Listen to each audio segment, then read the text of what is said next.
Thank you. Now, it started in 2004 with a group of friends who decided to meet up every week for a run and a cup of coffee. They called it Parkrun. They never imagined a decade later it would have turned into a global movement that has inspired young and old.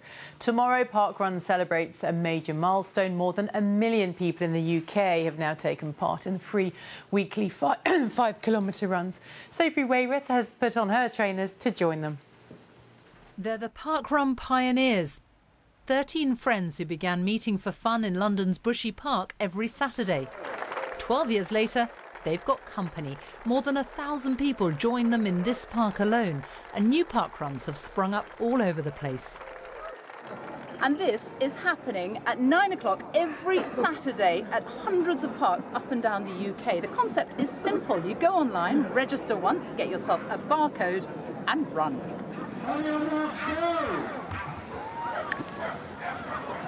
Crucially, it's free.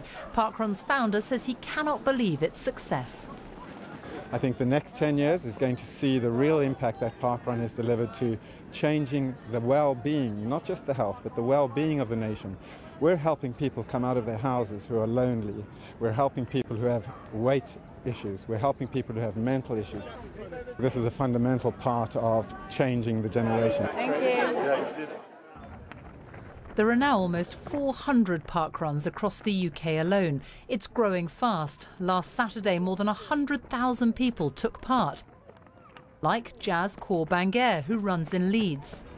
I come from the Sikh community. We have diabetes and heart disease, and we don't really have a culture of getting fit and active.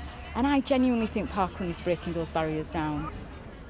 Last month, there was an outcry when a Gloucestershire Parish Council voted to charge Parkrun to use Little Stoke Park, a decision the non-profit organisation is appealing.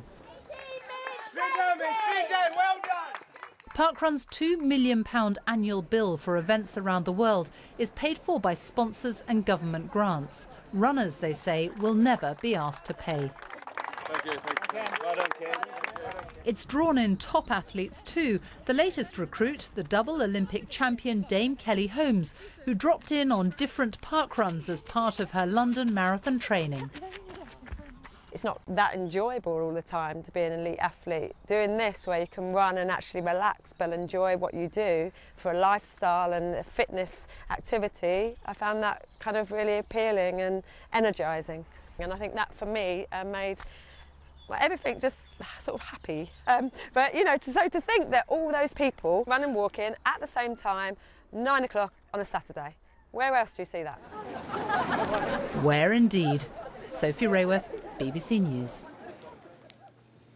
Now, thanks to a quick-thinking train driver